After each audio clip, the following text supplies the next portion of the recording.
the water element. What, friends, is the water element? The water element may be either internal or external. What is the internal water element? Whatever internally belonging to oneself is water, watery and clung to. That is bile, phlegm, pus, blood, sweat, fat, tears, grease, spittle, snot, oil of the joints, urine, or whatever else internally belonging to oneself is water, watery, and clung to. This is called the internal water element. Super clear? All the water in your body. Now, both the internal water element and the external water element are simply water element. And that should be seen as it actually is with proper wisdom. Thus, this is not mine. This I am not. This is not my self.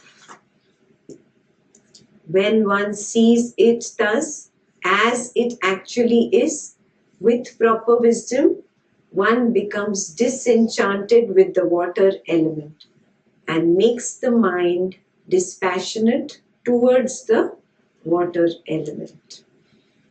Now, there comes a time when the external water element is disturbed. It carries away villages, towns, cities, districts, and countries. There comes a time when the waters in the great ocean sink down 100 leagues, 200 leagues, 300 leagues, 400 leagues, 500 leagues, 600 leagues, 700 leagues. There comes a time when the waters in the great ocean stand 7 palms deep, 6 palms deep, 5, 4, 3, 2, only a palm deep. There comes a time when the waters in the great ocean stand 7 fathoms deep, 6, 5, 4, 3, 2, only a fathom deep. There comes a time when the waters in the great ocean stand half a fathom deep, only waist deep, only knee deep, only ankle deep. There comes a time when the waters in the great ocean are not enough to wet even the joint of a finger. When even this external water element, great as it is subject to be impermanent, subject to destruction, disappearance, and change. What of this body? Which is clung to by craving and lasts but a while. There can be no considering that as I or mine or I am. Yeah, I. Yeah, wake up, wake up, wake up. How so nicely he's elaborated, no? This is a true understanding. Did you understand it like this? It's waking up to this. It's just earth element. Nothing. That earth can be washed. This is nothing. I call this I. But I want I to be permanent. Yeah, that water can dry, and this water I call I. I want it to be permanent. So then, if others abuse, revile, scold, and harass a bhikkhu who has seen this element as it actually is, he understands thus. This painful feeling, born of ear contact, has arisen in me. That is dependent, not independent. Dependent on what? Dependent on contact. Then he sees that contact is impermanent. That feeling is impermanent. That perception is impermanent.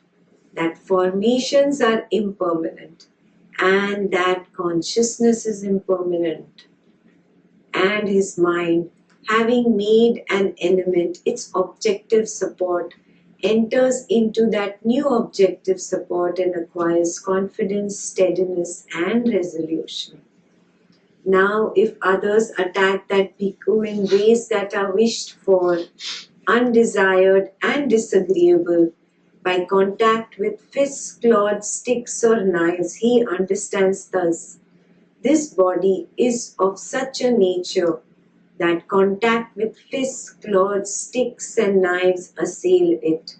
But this has been said by the Blessed One in his advice on the simile of the saw, because even if bandits were to sever you savagely, limb by limb, with a two-handled saw, he who gave rise to a mind of hate towards them would not be carrying out my teaching. So, tireless energy shall be aroused in me, and unremitting mindfulness established. My body shall be tranquil and untroubled, my mind concentrated and unified. And now let contact with fists, claws, sticks, and knives assail this body, for this teaching of the Buddhas is being practiced by me.